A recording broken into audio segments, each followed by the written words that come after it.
Hello viewers, आप सभी का स्वागत करता हूं फिर से आज एक नए वीडियो में। और जैसे कि आज का वीडियो है मेज गेम का पार्ट 2।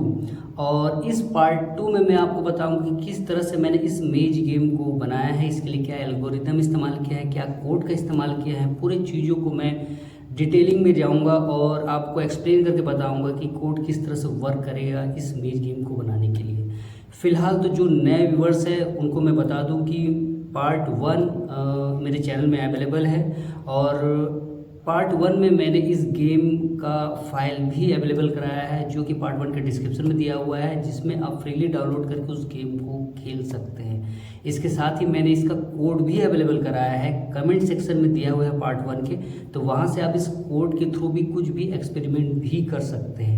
तो सजेशन यही है कि पार्ट 1 को पहले देख लीजिए, फिर पार्ट 2 को आप कंटिन्यू कीजिएगा, ठीक है। और तो दोस्तों, मेरा नाम है सौमित्र देवनाथ और आप सभी देख रहे हैं आज का ये वीडियो मेरे चैनल ग्रो योर नॉलेज में। और जो नए व्यूवर्स हैं या पुराने व्यूवर्स हैं उनको तो पता ही होगा कि मैं बेसिकली एक्सेल वीबीए से कोडिंग से रिलेटेड मैं कोड करता हूँ। और मेरे चैनल में आपको गेम से रिलेटेड वीडियोस मिल जाएंगे, सॉफ्टवेयर से रिलेटेड वीडियोस मिल जाएंगे, बहुत सारे एक्सपेरिमेंटल प्लस आपको नॉलेजेबल वीडियोस भी मिल जाएंगे, जो कि आपके एक्सेल के वीबीए कोडिंग से रिलेटेड नॉलेज को ग्रो करने में ज़रूर हेल्प करेगा।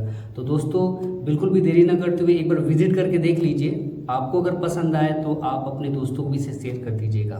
फिलहाल तो देरी न करते हुए आज की इस वीडियो को स्टार्ट करते हैं।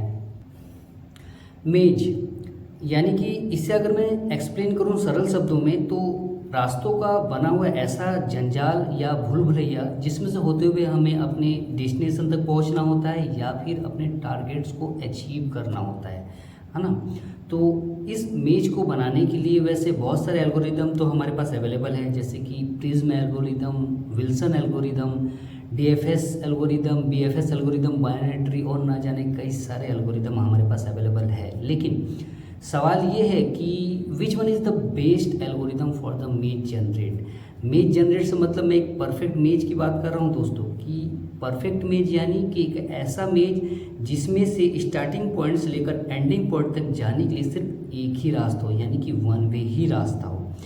तो इस हिसाब से हमारा जो रिक्वायरमेंट होगा आज मेज को बनाने के लिए, तो सबसे पहला जो रिक्वायरमेंट होगा एक परफेक्ट मेज बनाना, ठीक है। और वैसे इसमें मैं दूसरा रिक्वायरमेंट भी ऐड करना चाहूँगा कि जो एल्गोरिदम मैं इस्तेमाल करूँ वो फास्ट वर्क करे, यानी कि क्विकली मेज को वो जनरेट करे। तो आज मैं इन दोनों ही रिक्वायरमेंट को लेके चलूँगा और आज मैं इस मेज को बना के आपको दिखाऊंगा। और इस मेज के लिए क्या एल्गोरिदम है वो मैं अब आपको बताता हूँ। तो दोस्तों, मैंने इस मेज गेम को बनाने के लिए जिस एल्गोरिदम का इस्तेमाल किया है और जिसे कि मैंने नाम दिया है जंप एल्गोरिदम, और ये जंप एल्गोरिदम इंस्पायर है डीएफएस एल्गोरिदम से। डीएफएस एल्गोरिदम यानी कि डेप्थ फर्स्ट सर्च, जिसे हम बैक ट्रैकिंग के नाम से भी जानते हैं। तो सबसे पहले इस डीएफएस एल्गोरिदम को समझना होगा कि ये किस तरह से वर्क करता है और इसका प्रोसेसिंग क्या है। तो पहले इसके प्रोसेसिंग को समझ लेते हैं दोस्तों। डेप्थ फर्स्ट सर्च, ठीक है। इस एल्गोरिदम के द्वारा हम अब एक मेज को जनरेट करेंगे, है ना। मान लीजिए एक 10 बाई 10 का ग्रिड दिया हुआ है। अब इसमें हम डेप्थ फर्स्ट सर्च एल्गोरिदम का इस्तेमाल करेंगे। तो डेप्थ फर्स्ट सर्च का पहला स्टेप क्या होगा कि वो इस रैंडमली किसी भी एक सेल को वो चूज़ करेगा। मान लीजिए कि उसने चूज़ किया पहले ही सेल को, है ना। और सेकेंड स्टेप में क्या करेगा वो कि वो रैंडमली वॉक करेगा। रैंडमली वॉक से मतलब कि वो राइट, डाउन, लेफ्ट या फिर अप, ये चारों साइड में से किसी भी एक साइड में वो मूव कर सकता है रैंडमली वॉक करने के लिए। लेकिन इसमें क्राइटेरिया ये है कि वो अनविजिटेड सेल पर ही मूव करे, ठीक है। तो सेकेंड स्टेप क्या है कि रैंडमली वॉक कराते हैं, ठीक है। मान लीजिए वो राइट साइड में उसने मूव किया एक सेल, दो डॉट आप देख पा रहे हैं, दो डॉट ये इंडिकेट करता है कि वो अनविजिटेड सेल है जिसमें कि हम मूव कर सकते हैं, है ना, हम उसे मूव करा सकते हैं। तो अभी जो फिलहाल आपका एक स्टेप आगे उसने मूव किया तो गौर कीजिएगा कि दो सेल को मर्ज करने के लिए बीच में जो बॉर्डर था उसे उसने रिमूव कर दिया, यानी कि दो सेल को उसने मर्ज कर दिया ताकि एक पाथ बने। तो इस तरह से वो अनविजिटेड सेल पे वो मूव करेगा और बॉर्डर्स को रिमूव करता जाएगा ताकि पाथ बनता जाए। और वो किन सेल पे मूव करेगा, दो डॉट देख पा रहे हैं, दो डॉट या फिर तीन डॉट ये बनते जाएगा और वो इंडिकेट करेगा कि किन सेलों पे वो मूव कर सकता है। तो इस रैंडमली वॉक को मैं आगे कंटिन्यू करता हूँ। चलिए आगे मैंने कंटिन्यू किया तो उसने डाउन मूव किया, डाउन मूव करते साथ ही उसे तीन सेल ऐसे मिले जिसमें कि वो मूव कर सकता है। तो मैं इसे रैंडमली वॉक कंटिन्यू करता हूँ। ध्यान दीजिए रैंडमली वॉक कर रही है ना। रैंडमली वॉक करते हुए आप तीन ब्लू डॉट देख पा रहे हैं जो कि ये इंडिकेट कर रहे हैं कि वो इन सेलों में मूव कर सकता है। तो और अब देखिए कि वो सिर्फ एक ही ब्लू डॉट इंडिकेट कर रहा है जिसमें वो मूव कर सकता है।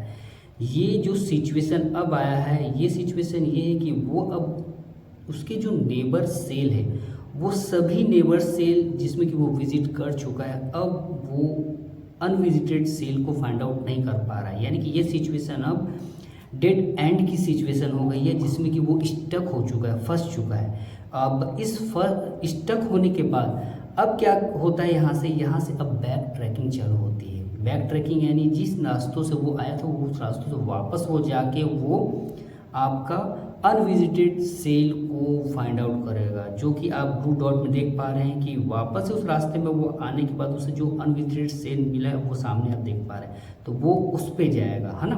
तो यानी कि वो इन जो ब्लू कलर में आप सेल देख पा रहे हैं वो ये इंडिकेट कर रहा है कि इन सेलों में एक से ज़्यादा बार मूव कर चुका है ना। ठीक है, और ठीक है आगे हम इसे फिर से हम रैंडमली वॉक को कंटिन्यू करते हैं। इसी तरह से वो रैंडमली वॉक करते जा रहा है ना। क्राइटेरिया ये है कि वो अनविजिटेड सेल पर ही मूव करे। देखिए यहाँ पे स्टक हो गया, फिर से वो बैक ट्रैकिंग किया, बैक ट्रैकिंग करने के बाद फिर से उसको अनविजिटेड सेल एक मिला, फिर से वो स्टक हो गया, तो फिर से वो वापस से कई सेलों पे वो बैक ट्रैकिंग करते हुए जो कि येलो कलर में इंडिकेट करते हुए अनविजिटेड सेल तक पहुंचा, फिर से वो रैंडमली वॉक कर रहा है। यानी कि रैंडमली वॉक करते हुए वो अगर कहीं स्टक होता है तो वो बैक ट्रैकिंग का इस्तेमाल कर रहा है। बैक ट्रैकिंग का इस्तेमाल करते हुए वो सेल अनविजिटेड सेल को वो फाइंड आउट करने की कोशिश कर रहा है ना। देखिए यहाँ से अब ध्यान दीजिए कि उसे अब कितना बैक ट्रैकिंग करना पड़ा है।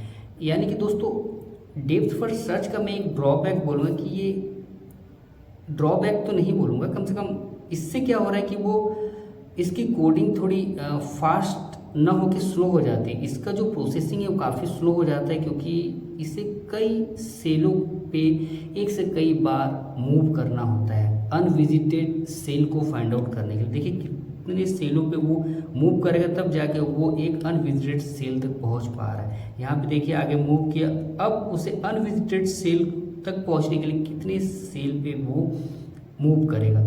यानी कि विजिट सेल अगर वो इंक्रीज होता जा रहा है तो आपके बैक ट्रैकिंग के सेल्स भी इंक्रीज होते जाएंगे। तो डेप्थ फर्स्ट सर्च का एक तरह से ड्रॉबैक है जो कि मेज को जनरेट करने के लिए काफ़ी वक्त लेता है। ठीक है, तो इस तरह से वो बैक ट्रैकिंग करेगा। देखिए कितने सारे सेल्स पे वो एक से कई बार विजिट कर चुका है। और इस तरह से अब ध्यान दीजिए कि राइट साइड लेफ्ट साइड में जो ब्लू डॉट है वो अनविजिटेड सेल को इंडिकेट कर रहा है। यहाँ तक पहुँचने के लिए उसे बैक ट्रैकिंग का इस्तेमाल करना पड़ेगा। यहाँ मैंने एरो से इंडिकेट किया है कि यहाँ तक पहुँचने को डायरेक्ट यहाँ तक नहीं पहुँच सकता, उसे बैक ट्रैकिंग का इस्तेमाल करना पड़ेगा। तो बैक ट्रैकिंग का इस्तेमाल करते हुए वो कई सारे सेलों को कई बार विजिट करता है। तो इस तरह से एक मेज को वो फिर वो जनरेट कर पाता है। नो डाउट मेज काफ़ी अच्छा बना है। आप ध्यान दे सकते हैं कि ग्रीन कलर में मैंने पाथ को इंडिकेट किया है और काफ़ी अच्छा रास्ता पजल बना है सिर्फ ये 10x10 में। ये तो ठीक है, लेकिन इसे बनाने के लिए उसे काफ़ी वक्त लग गया। तो डेप्थ फर्स्ट सर्च को थोड़ा सा मैंने मॉडिफाई करते हुए इसमें मैंने थोड़ा सा एडवांस कोड का इस्तेमाल किया है और इसे मैंने जंप एल्गोरिदम किस तरह से कन्वर्ट किया है उसे अब थोड़ा सा आप समझिए। दोस्तों जंप एल्गोरिदम को समझने के लिए थोड़ा सा हमें फ्लैशबैक में चलना होगा। तो फ्लैशबैक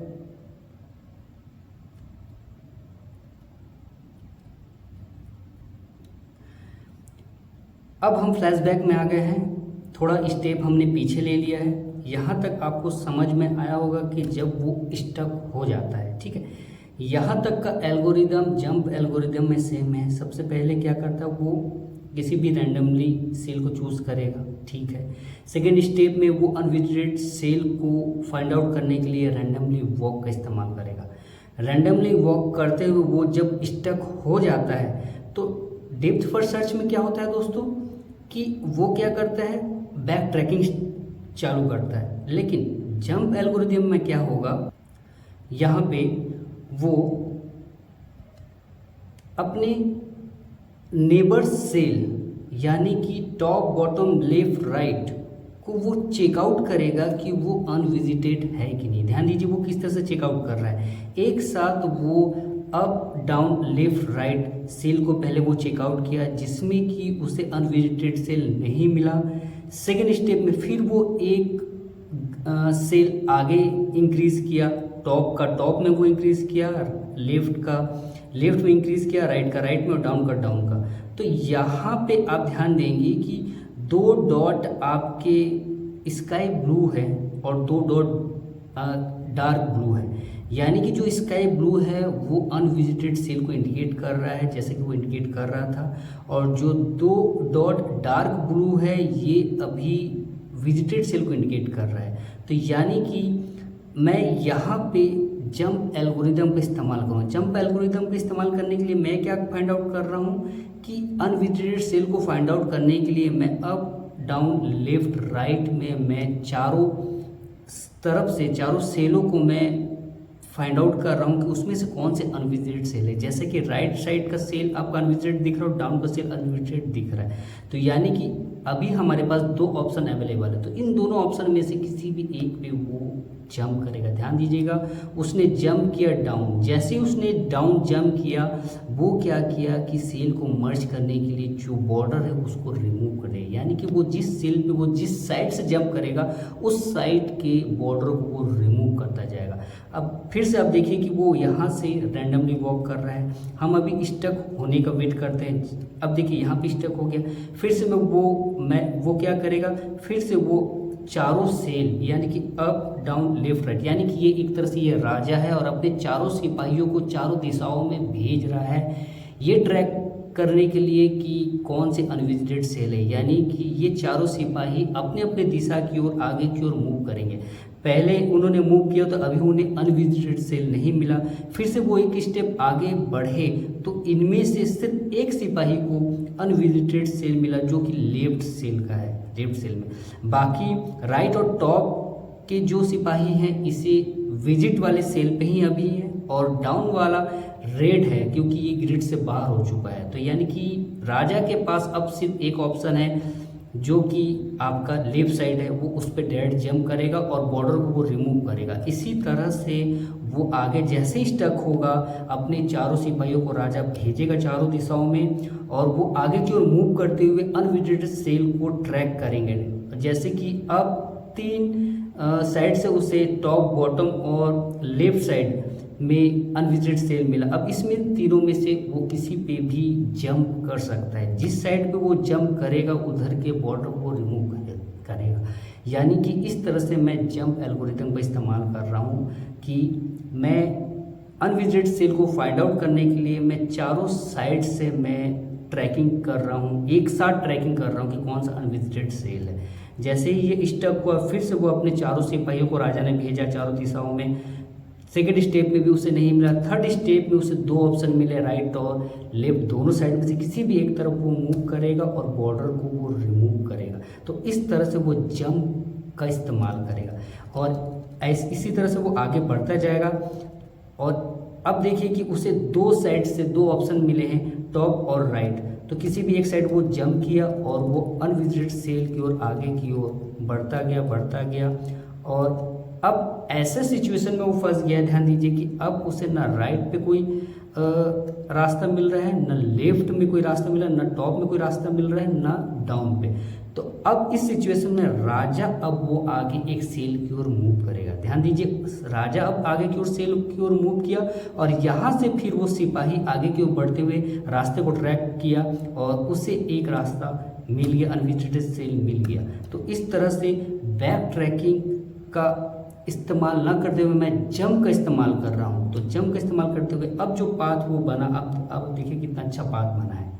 तो दोस्तों मैं इस तरह से जंप एल्गोरिदम में बैक ट्रैकिंग की जगह पे क्या कर रहा हूँ, फाइंड एंड जंप का इस्तेमाल कर रहा हूँ। फाइंड यानी कि सिपाही पहले अनविजिटेड सेल को फाइंड आउट करेंगे और उसके बाद राजा उन अनविजिटेड सेल पे डायरेक्ट जंप करेगा, ठीक है। और एक सिचुएशन ऐसा आएगा दोस्तों कि जब सिपाहियों को अनविजिटेड सेल नहीं फाइंड आउट होगा, तो उस समय राजा क्या करेगा कि एक स्टेप आगे बढ़ेगा और वो तब तक बढ़ता जाएगा जब तक कि सिपाहियों को अनविजिटेड सेल फाइंड आउट ना हो। तो इस तरह से ये प्रोसेस कंप्लीट होगा और एक मेज पूरी तरह से जनरेट होगा। और अब इस एल्गोरिदम के अकॉर्डिंगली जो कोड लिखा गया है उसे भी अब मैं आपको दिखा देता हूँ। वो रहा दोस्तों ये कोड, है ना। इसे मैं थोड़ा सा फुल स्क्रीन कर देता हूँ, ठीक है। इस कोड को थोड़ा सा मैं समझाता हूँ आपको, ठीक है। समझाता हूँ मैं कैसे है। सबसे पहले ग्रिड दिया हुआ है, ठीक है। 24x24 का ग्रिड बना हुआ है। उसके बाद मैंने दो वेरिएबल लिया हुआ है, SR यानी कि स्टार्टिंग रो और एंड रो, है ना। स्टार्टिंग रो का कैलकुलेशन स्टार्ट होगा जहाँ से 24 से स्टार्ट होगा और एंड रो कहाँ तक खत्म होगा, जो ग्रिड बनाने के लिए एंड रो कहाँ तक खत्म होगा वो 24x24 के कैलकुलेशन में बना हुआ है। तो इस तरह से स्टार्टिंग रो एंड रो में वेरिएबल पे ये वैल्यू पुट हो जाएगा, ठीक है। उसके बाद मैंने एक वेरिएबल लिया एज नाम से, जिसमें मैंने एरे का इस्तेमाल किया है। एरे में एज यानी कि Excel edge, top, right, left और बॉटम चारों को मैंने एरे में स्टोर कर दिया है ताकि मैं एरे के बेस पे इस वैल्यू का इस्तेमाल मैं आगे के कोड में मैं कर सकूं। किसमें, जैसे कि यहाँ पे बॉर्डर के लिए मैं इस्तेमाल करूँगा, ठीक है। बॉर्डर के लिए मैं ये एज का इस्तेमाल करूँगा आगे, ठीक है। उसी तरह से नेक्स्ट मैंने टीवी यानी टॉप बॉटम और LR यानी लेफ्ट और राइट, ये दो और वेरिएबल का इस्तेमाल किया है जिसमें मैंने एरे पे वैल्यू पुट किया है, इंटीजर वैल्यू। और इस वैल्यू का इस्तेमाल मैं ऑफसेट वैल्यू के रूप में करूँगा। ऑफसेट वैल्यू में मैं एज को ट्रैक करने के लिए मैं टॉप बॉटम लेफ्ट राइट के हिसाब से मैं इस एरे का इस्तेमाल करूँगा, ठीक है।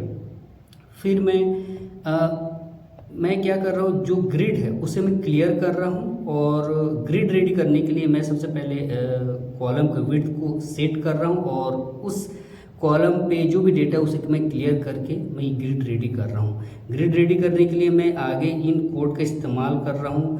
ग्रिड रेडी करने के लिए मैं एक बार आपको F8 प्रेस करके दिखाता हूँ कि कैसे वर्क करता है कोड, है ना। सबसे पहले grid 24 SR ER value put हो गया, एज में एरे की वैल्यू को पुट हो गया है, TV LR हो गया है, ठीक है। और फिर उस डेटा को उसने क्लियर किया, 24x24 का एरिया में क्लियर किया। फिर उसे कॉलम के विड्थ को सेट कर दिया।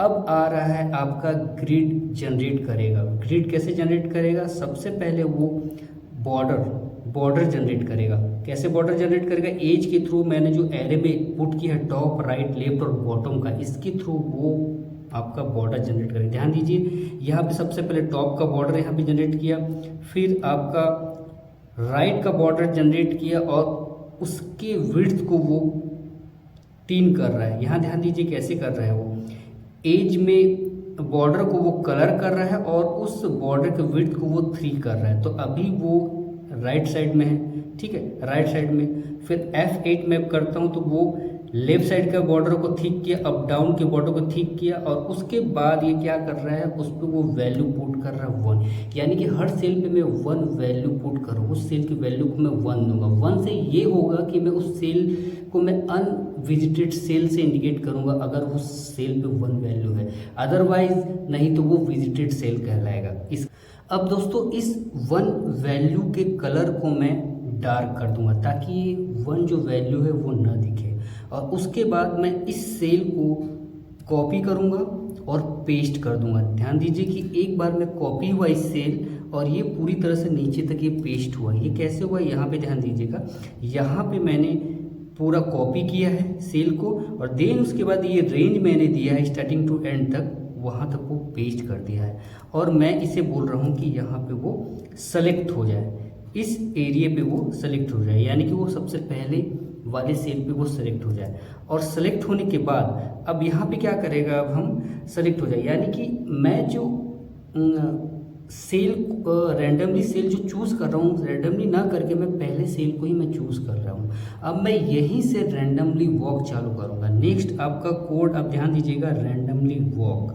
अब यहाँ से वो रैंडमली वॉक चालू करेगा। कैसे करेगा, मैं आगे प्रोसेस करता हूँ। डू वाइल लूप का मैंने इस्तेमाल किया, जिसमें मैं सम वैल्यू का इस्तेमाल कर रहा हूँ। यानी कि डू वाइल कब तक चलेगा, जब पूरे ग्रिड में की का जो सम है वो अगर 0 से बड़ा है, यानी कि 0 से बड़ा तब होगा जब किसी न किसी सेल में एक वैल्यू रह जाएगा। एक वैल्यू रह जाएगा यानी कि वो अनविजिटेड सेल रह जाएगा। यानी कि कुल मिला के अनविजिटेड सेल अगर है तब तक वो प्रोसेस ये करता जाएगा। इसका कैलकुलेशन मैं सम के बेस पे कर रहा हूँ, जिसपे कि सभी सेल पे मैंने 1 की वैल्यू मैंने दिया है, जिसका कलर मैंने चेंज कर दिया है दोस्तों, है ना, ध्यान दीजिएगा।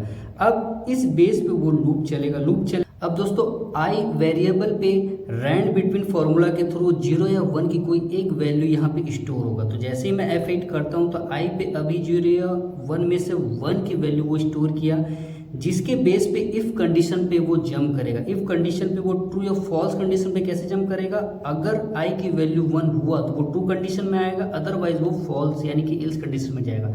अभी तो फिलहाल आई की वैल्यू 1 है तो वो ट्रू कंडीशन में गया, और ट्रू कंडीशन में जाते ही उस वहाँ पे मैंने फॉर लूप का इस्तेमाल किया। फॉर लूप में मैंने a इक्वल टू 0 to 1 का इस्तेमाल किया है, यानी कि ट्रू कंडीशन पे मैंने 0 से 1 और फॉल्स कंडीशन में 2 से 3 वैल्यू और लूप का इस्तेमाल किया है। ठीक है, 0 से 1 और 2 से 3 क्या होगा दोस्तों, जैसे ही a की वैल्यू 0 हुई, अभी तो फिलहाल a की वैल्यू 0 हुआ, तो यहाँ पे a की वैल्यू के थ्रू ऑफसेट की वैल्यू जनरेट होगा, जिसके बेस पे आपका जो सेल है, एक्चुअली जो आपका कर्सर है वो कर्सर सबसे टॉप में है, यहाँ से वो अपना मूवमेंट चालू करेगा।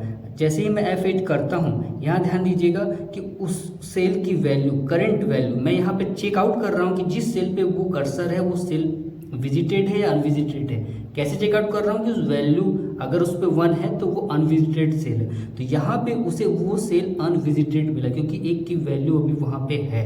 तो वो क्या कर रहा है, यहाँ पे वो आगे की कंडीशन पे ट्रू कंडीशन होने की वजह से वो उस सेल को वो सेलेक्ट कर रहा है। ध्यान दीजिएगा, उस सेल पे वो सेलेक्ट करेगा। कैसे करेगा, जैसे ही मैंने F8 किया वो सेल पे वो सिलेक्ट किया, यानी कि वो आगे के डाउन के सेल को उसने चेक किया अभी पहले कि उस डाउन का सेल अभी है कि नहीं। 0 यानी कि आपका एज टॉप यानी कि डाउन आता है ना, टेप टॉप की ओर यानी कि नीचे की ओर जाता है, तो नीचे के सेल को अभी उसने चेकआउट किया, जिसमें कि उसे वैल्यू 1 मिला। 1 वैल्यू मिलने की वजह से वो वहाँ पे वो उस सेल को सेलेक्ट किया। सेलेक्ट करने के बाद मैं बोल रहा हूँ कि वो बॉर्डर को भी रिमूव करे। कौन सा बॉर्डर को रिमूव करेगा, जैसे अपने सामने के बॉर्डर को, यानी कि वो जैसे ही आगे मूव किया अपने पीछे का जो बॉर्डर है वो आपका रिमूव हुआ। इसको मैं हटा के दिखा दूँ, देखिए ये रिमूव हो गया। ठीक है, रिमूव होने के बाद अब क्या करेगा, वहाँ पे उस वैल्यू को नल करेगा ताकि वो इंडिकेट करे कि वो वैल्यू विजिट हो चुका है। तो F8 करके नल किया, और फिर मैं बोल रहा हूँ कि फॉर से एग्जिट हो जाए, यानी कि वो उस लूप से एग्जिट हो गया, कि पहला स्टेप का उसका काम कंप्लीट हो गया, इस वजह से वो पहले लूप से वो एग्जिट हो गया। फिर से वो F8 किया, आगे वो चेक किया कि आसपास के सेल्स विजिटेड है या अनविजिटेड है। तो ये इसके लिए मैंने चारों सेल का प्लस किया है। अगर चारों सेल की वैल्यू अगर 0 है, यानी कि चारों सेल आसपास के टॉप बॉटम राइट के जो वैल्यू अगर 0 है तो वो आगे जंप कंडीशन का इस्तेमाल करेगा, लेकिन यहाँ पे उसे 0 न मिलने की वजह से वो इससे बाहर आ गया, और फिर से वो शुरुआत से डू वाइल लूप से स्टार्ट किया। फिर से वो आई की वैल्यू में 0 या 1 की कोई एक वैल्यू को उसने पुट किया, और पुट करने के पहले सबसे पहले ध्यान दीजिए कि यहाँ पे मैंने कलर के लिए भी इस्तेमाल किया कि वो उस सेल को ब्लैक भी कर दे। तो इस तरह से आपका जो सेल है वो आगे की ओर कलर होगा, और कलर होने से पहले वो सेल पे वो चेकआउट करेगा अनविजिटेड सेल को। तो इस तरह से वो आगे की ओर मूव करता जाएगा, आगे की ओर मूव करता जाएगा। मैं यहाँ पे स्टक कंडीशन पे लाने के लिए मैं यहाँ पे मैं ब्रेक लगाता हूँ, और मैं डायरेक्ट यहाँ पे मैं रन का इस्तेमाल करूँगा। अब मैं इसे थोड़ा साइड करते, अब मैं डायरेक्ट इसे रन का इस्तेमाल करता हूँ। ध्यान दीजिए कि वो अब इस कंडीशन में आ गया जहाँ पे वो स्टक हो चुका है। ध्यान दीजिए मैं स्टक कंडीशन पे लेके आ चुका हूँ, स्टक हो चुका है। अब क्या करेगा, वो अपने चारों सिपाहियों को आदेश देगा चारों दिशाओं में जाने के लिए। यहाँ पे अब वो अपने चारों सिपाहियों को आदेश दे रहा है। यहाँ पे मैंने एरे का इस्तेमाल किया है। हाँ, यहाँ पे मैंने एरे जो इस्तेमाल किया है, यहाँ पे जो जे वैल्यू देख रही है डायनेमिकली एरे का इस्तेमाल किया है, जो कि फॉर लूप के साथ ये एरे की वैल्यू भी चेंज होता जाएगा इन द सेंस कि सिपाही अपने दिशाओं में आगे बढ़ते जाएंगे उस वैल्यू के बेस पे। तो ये वैल्यू कैसे होगा, जैसे मैं F8 करूँगा आप ध्यान देंगे कि ये यहाँ पे बॉर्डर को वो चेक करेगा, ये वैल्यू को वो चेक करेगा, इस सेल पे वैल्यू जे की वैल्यू को वो चेक करेगा। जे की वैल्यू 1 = 1 नहीं है, नहीं है, नहीं है, नहीं है। और उसके बाद वो क्या करेगा, if active cell dot value = 1 नहीं होने की वजह से वो क्या करेगा, नेक्स्ट बाहर आ जाएगा। फिर से वो जे की वैल्यू को 2 करेगा, यानी कि अब एक सिपाही एक स्टेप आगे बढ़ गए। ये जे की वैल्यू इंक्रीज होते साथ ही सिपाही एक एक स्टेप आगे बढ़ते जाएंगे। तो उस तरह से ये अनविजिटेड सेल को ट्रैक करेगा।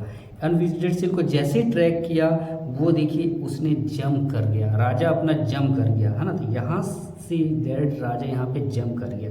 ध्यान दीजिए जंप वहाँ पे कर गया, है ना, राजा यहाँ पे जंप कर गया। उसी तरह से अब ये आगे फिर से अपना रैंडम और उस सेल की वैल्यू को 0 करने के बाद वो रैंडमली वॉक अप चालू करेगा। फिर से वो अपना रैंडमली वॉक चालू करेगा। और मैं इसे फिर से मैं स्टक कंडीशन में लेके आ गया हूँ। देखिए स्टक कंडीशन में आने के बाद फिर से वो अपना जहाँ पे स्टॉप हो रहा है वहाँ से वो अपने सिपाहियों को चारों दिशाओं में भेज रहा है और अनविजिटेड सेल को ट्रैक करने के लिए बोल रहा है। जहाँ भी अनविजिटेड सेल उसे मिल रहा है वो वहाँ पे वो जंप कर जा रहा है। ध्यान दीजिए दोस्तों, मैंने बीच में ब्रेक लगाया है ताकि मुझे पता चले कि कहाँ पे वो स्टक हो रहा है। यहाँ पे देखिए स्टक हो रहा है। मैं फिर से रन करता हूँ, अब वो स्टक हो गया, फिर से रन करता हूँ, वो स्टक हो गया, रन कर रहा हूँ, है ना। अभी भी सैनिक जो है ट्रैक कर सकते हैं अनविजिटेड सेल को, क्योंकि सेल अभी भी है। देखिए यहाँ पे सेल्स बहुत सारे हैं अभी भी अनविजिटेड सेल, तो वो ट्रैक कर रहा है, अनविजिटेड सेल ट्रैक किया जा रहा है। अब ध्यान दीजिएगा कि अब जो सेल है राइट साइड में है अभी भी, तो राइट साइड में जंप कर सकता है, अभी भी है, अभी भी है, जंप कर रहा है। ध्यान दीजिए वो जंप कर रहा है, जंप कर रहा है, जंप कर रहा है, जंप हो रहा है, जंप हो रहा है, जंप हो रहा है, जंप हो रहा है, जंप हो रहा है, जंप हो रहा है। और एक सिचुएशन ऐसा भी आता है जहाँ पे सिपाही को कोई भी अनविजिटेड सेल नहीं मिलता है, तब जाकर राजा फिर एक स्टेप आगे बढ़ते हुए फिर आप अपने सिपाहियों को आगे भेजता है। ध्यान दीजिए, है ना। तो इस तरह से ये क्या करेगा, मैं इस ब्रेक को हटा देता हूँ। अब ये पूरी तरह से मेज को जनरेट करेगा। ध्यान दीजिए यहाँ पे नॉर्मल सिंपल सा कोड है, लॉजिक सिंपल है, बस थोड़ा सा कैलकुलेशन दिया हुआ है।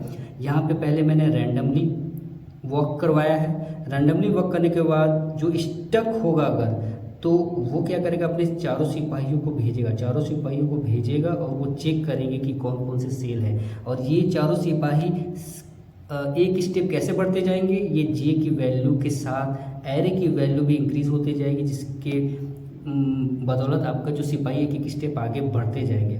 और राजा कब आगे बढ़ेगा, राजा तब आगे बढ़ेगा जब सिपाहियों को कोई भी अनविजिटेड सेल नहीं मिलेगा और उसके बाद भी आपका अनविजिटेड सेल है आपके एरिया पे, ग्रिड पे, तो राजा फिर मूव करेगा सी के वैल्यू के इंक्रीमेंट के साथ। यहाँ पे ध्यान दीजिए, सी के वैल्यू के इंक्रीमेंट के साथ राजा फिर आगे मूव करेगा।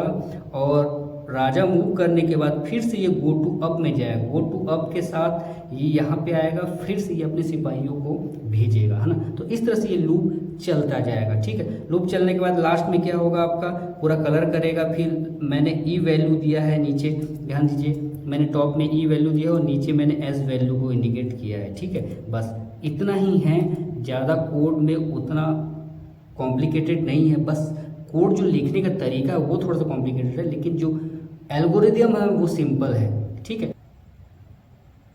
इसे मैं एक बार आपको रन करके दिखाता हूँ। ये मेज बना हुआ है और जैसे ही मैं मेज जनरेट का बटन में क्लिक करता हूँ, देखिए आप कोड किस तरह से फास्ट वर्क कर रहा है, रैंडमली वॉक कर रहा है और जहाँ स्टक हो रहा है राजा के सिपाही अनविजिटेड सेल को फाइंड आउट करते हुए राजा उस सेल पे जंप कर रहा है और पूरी तरह से देखिए कितना फास्ट ये मेज जनरेट हुआ। एक बार मैं और जनरेट करके दिखा रहा हूँ, आप ध्यान दीजिएगा कि कोड कितना फास्ट वर्क कर रहा है। ये 24x24 का ग्रिड है दोस्तों, जिसमें कि मेज जनरेट हो रहा है और ये मेज जनरेट हो चुका है। अब इसे मैं अगर सॉल्व करके दिखाऊं तो अब आप देखिएगा कि ये जो पाथ बना है कोई इजी पाथ नहीं। ध्यान दीजिए कि ये जो ग्रीन कलर में हाईलाइट हो रहा है पाथ, देखिए परसेंटेज भी आगे इंक्रीज हो रहा है और ये एक तरह से 36% ये इंडिकेट कर रहा है कि ये कितना अच्छा मेज है। नीचे यहाँ ध्यान दीजिएगा कि ये गुड कैटेगरी के मेज में मैंने इसे रखा है क्योंकि ये 36% तक के सेल्स से होते हुए रास्ता इसका गया हुआ है, पाथ है, तो ये एक तरह से गुड मेज की कैटेगरी में आता है, जिसमें यहाँ पे टोटल 576 सेल है, ग्रिड है, जिसमें से 205 ग्रिड में से होते हुए रास्ता गया हुआ है। रास्ता देखिए कितना पेचीदा है, ठीक है। ये 24x24 का ग्रिड है दोस्तों और देखिए कितना अच्छा मेज बना हुआ है। तो इस तरह से ये कोड मेरे हिसाब से काफ़ी अच्छा बना है। ये आप एक बार ट्राई करके देखिएगा। जैसे कि मैंने पार्ट 1 में इसका कोड प्लस फाइल भी मैंने दिया हुआ, डाउनलोड करके देखिए, कोड का इस्तेमाल करके देखिए। जैसा पहला पार्ट आप देखिए, उसमें मैंने बताया कि किस तरह से आपको इस्तेमाल करना है कोड को होगा। और नेक्स्ट वीडियो में मैं आपको मेज सॉल्वर का जो कोड है उसे एक्सप्लेन करूँगा कि हम सॉल्वर यानी कि पाथ फाइंडर कोड है, ये किस तरह से हम बनाएंगे, क्या लॉजिक होगा इसके लिए, क्या एल्गोरिथम होगा, इन सब के बारे में बातें जो है नेक्स्ट वीडियो में होगी। तो तब तक मुझे इजाज़त दीजिए। आप खुश रहिए, अपने आसपास के लोगों को खुश रखिए। धन्यवाद।